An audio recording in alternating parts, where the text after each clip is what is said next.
What's up, my guys? Back with another one. This time we're going to go over the Enhancement Shaman secrets, items, and gear in Classic that you will need for TBC. Let's get started. So to start, I'll go with my co-authors. Massive thanks to Sam and Holderkeck for all the information and overall huge brain Enhancement Shaman knowledge. Man, Holderkeck is a big, huge enhanced guy in the community, typically the go-to, and he's currently raiding with big hearts and Classic. Either he's pushing parcels or dying the trash. Next up is Sam, many years of enhanced and multiple guilds, including practice on Classic and his memory in multiple TBC private servers. So why should you care? There are many items you can obtain during your adventures in Azeroth that can be used for leveling, dungeons, heroics, and some are even pre-raid for raiding and when you enter Outlands. If you get some of these pieces, keep hold of them and you should find yourself saving some time, sanity, and even some gold. Phase 6 gear for Enhanced Shamans is not actually that bad in comparison to most of the other classes, although Enhance is one of the more difficult classes to gear because not only is it expensive, but you also need double crafting professions in blacksmithing and leatherworking. A side note ahead of time is, unlike most other classes, there's no magic value of hit that an Enhanced Shaman needs. Enhancement needs as much as every other stat as we can get, but hit rating is just less important than others. That does not mean that the goal is to have low hit rating either though. Rogues and warriors require large amounts of hit to be effective because of their energy and rage feedback system and because they do not have talents that can get hit cap their specials before considering hit on gear. Enhancement Shamans have no such feedback system and are able to hit cap specials through talents. Therefore, hit rating above and beyond your talents is great to have, but is not a necessity. So I'm going to start with the head and then I will say Classic TBC side and that's about it. Okay, so for the Classic side, out of MC, the Crown of Destruction, bunch of stats, a 28 crit rating and 44 attack power. On the TBC side, you have your BiS engineering bind on pickup sure strike goggles. These are engineering goggles. It has a meta socket and a blue socket, 4 agility hook to the socket bonus, 13 hit rating, 38 crit rating, and 96 attack power. And the other two for 50 badges, you have the Mask of Deceiver, another good thing with 32 agility, which is really nice. A yellow socket, a meta socket, 4 to the socket as well, plus 16 hit rating and 64 attack power. And last is a quest out of Shadow Moon Vale, Stealthers, Helmet of Second Sight, 3 sockets, 24 agility, 13 hit rating, and 60 attack power. Okay, so right away, engineering helmet is BiS. However, Enhancement Shaman don't typically go engineering due to having to go blacksmithing and leatherworking. So just use Crown of Destruction until you do the quest for Stealthers Helmet of Second Sight. All right, Mask of Deceivers is better, but it will be dependent on what patch Blizzard launches at, because the meta gem you need in the game, which is 12 agility, 3 crit % damage, is not in the game early patches. So a lot of this is going to depend on the patches as well. Then so just use Stealthers until the Mask of Deceiver. If the meta is in the game, then obviously go get that. Next, Neck.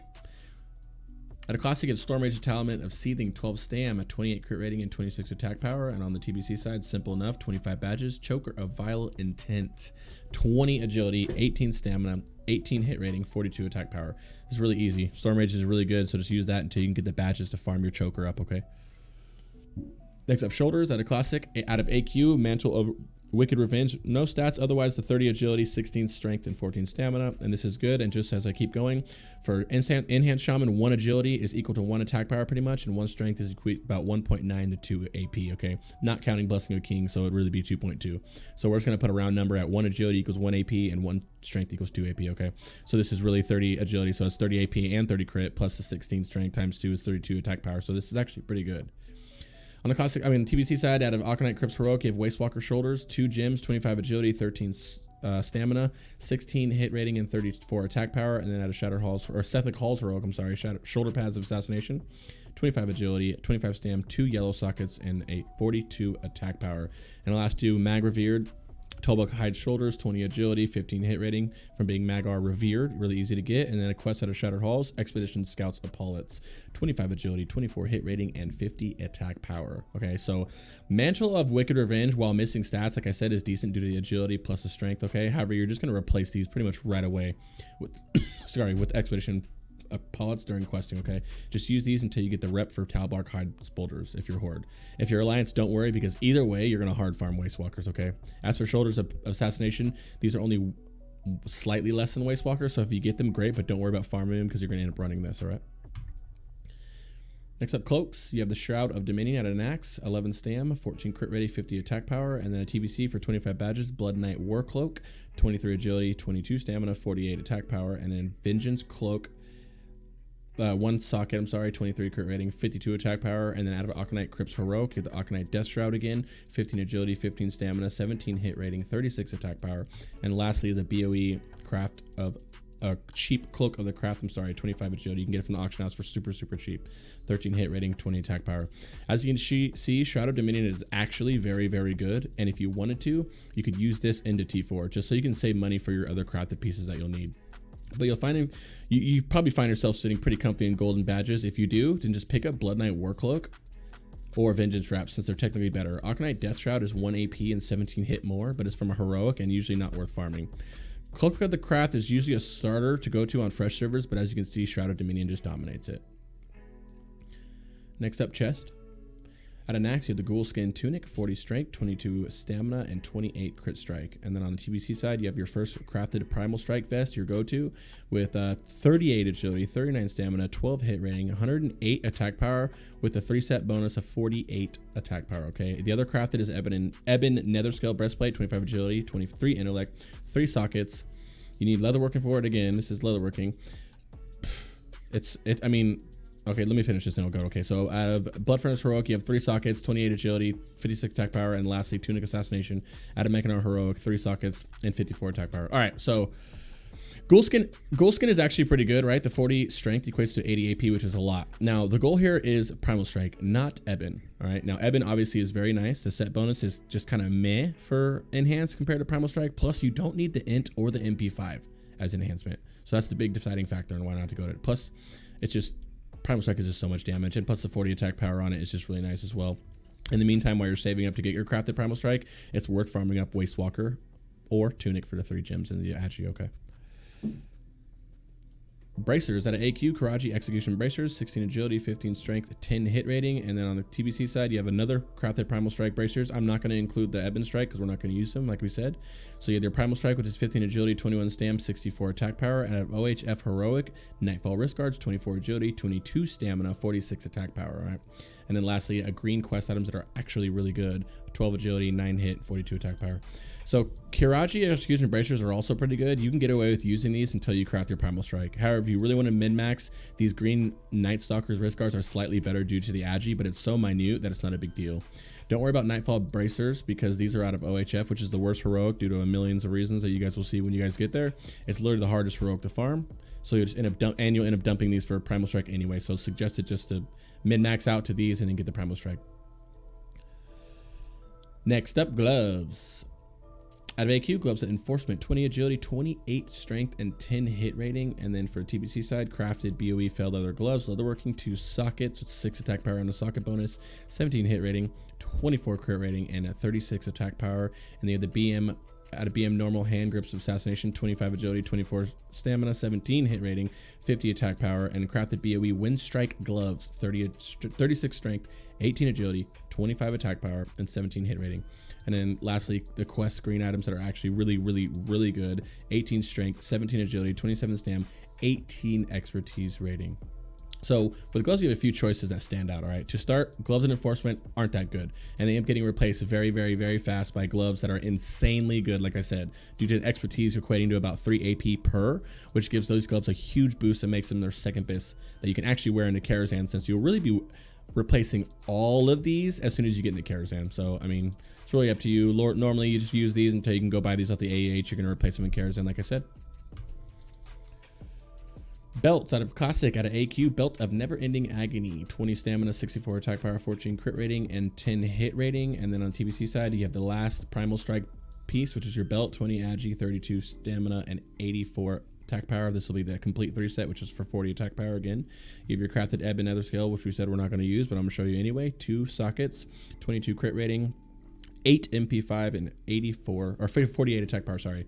Out of Black Morass Heroic, you have Girdle of the Death Dealer for 28 agility, 28 stamina, and 20 hit rating with 56 attack power. And lastly, a quest called Narrow Belt of Precision, which is very good, 25 agility, 15 hit rating, 21 dodge rating, and 44 attack power, okay? The goal here is obviously Primal Strike.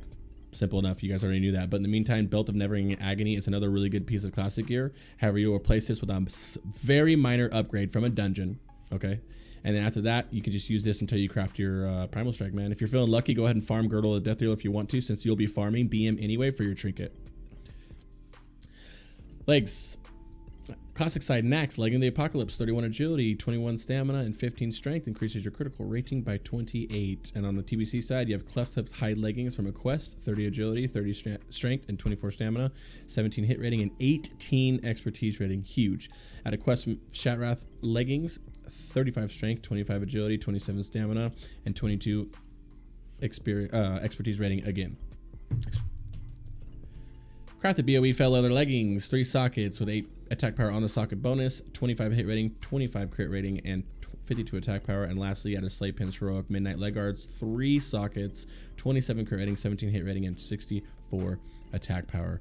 Sadly, Leggings of Apocalypse won't last you that long, right? You'll replace them rather fast with Shatrath leggings or Cleft Hoof, both of them being from Quest. And these are both insanely good to expertise. In order to reach expertise cap, which only orcs can do, you're going to want to get Shatrath leggings. Otherwise, if you're not an orc, go Cleft Hoof leggings. Midnight Leg Guards are good as well, but not as good as the blues, and also the farm for them is not worth it. Boots out of AQ, Boots of the Vanguard, 22 agility, 11 stamina, 22 strength. And then out of TBC side, you got 2 here, Master's Threads, BOEs. You can pick them up on the AH for pretty cheap. 24 agility, 19 stamina, 16 hit rating, 48 attack power, increases your stealth level by 1, which doesn't mean anything. And lastly, crafted BOE leatherworking boots again, 196 armor, 2 sockets, 25 hit rating, 17 crit rating, and 36 attack power. So with boots, there's not really that many good options. That means just having a solid pickup like Boots of the Vanguard actually serve you pretty well. Your BiS will be fell leather boots. It takes a bit for leatherworkers to get here, so if you manage to snipe Master's Threads off the AH, go ahead, because that's your second BiS, but this is the goal that you're going to get. Leatherworkers will start making these to craft them pretty fast, so I don't think it'll take too long to get them, but fresh server, it might take a little bit. Rings. Out of Nax, Band of Unnatural Forces, an insanely good ring with 14 crit rating, 10 hit rating, and 52 attack power. And then out of AQ, you have the Ring of Karaji Fury, 12 stamina, 40 attack power, and 14 crit rating. And on TBC side, Lower City Exalted Rep, Shapeshifter's Signet, 25 agility, 18 stamina, 20 expertise.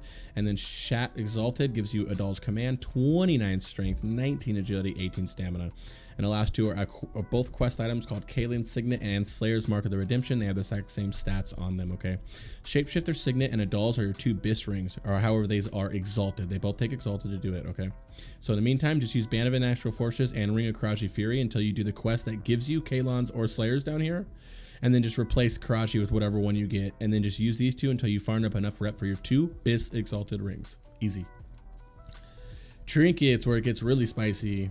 So at a classic, at a BWO, you have DFT, attack power, 56 attack power, 20 hit rating, 12 dodge rating. At a BWO, yes, it's still good.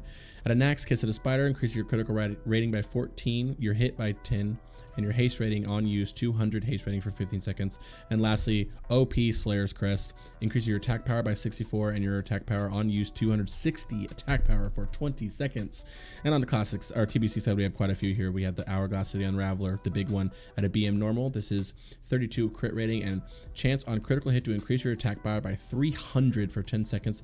Very good. As for 41 badges, Bloodless Brutes, attack power by 72, and attack power on use 278 for 20 seconds. As you can see, it's just a better version of Slayers. Mechanar Normal, Abacus of Violent Odds, increases your attack power by 64 and increases your haste rating by 260 for 10 seconds. And then lastly is a JC figurine, Knight's Eye Panther. Ignore the stealth level it gives you, but it also gives you 54 attack power and an on use of 320 attack power for 12 seconds. Okay, start with the classic side. Kiss of the Spider is sus in comparison to DFT and Slayer's Crest, which are both actually extremely good, so don't worry about Kiss of the Spider. The goal here long term is Hourglass and Bloodless Brooch. Bloodless is just a slight upgrade over Slayer's Crest, thus it's suggested that if you have Slayers, to not worry about Bloodlust and use your badges on a better upgrade from another slot and then come back later for Bloodless Brooch. If for some reason you are not leatherworking or blacksmithing, then your BiS will actually be figuring Trinket from jewel crafting. However, like I said earlier, you should be leatherworking and blacksmithing, so don't worry about it. As for DFT, which remains extremely good, you'll replace it as soon as you could. You'll replace it as soon as possible by farming Hourglass from Black Morass normal or heroic. Either way, normal's going to be easier, right?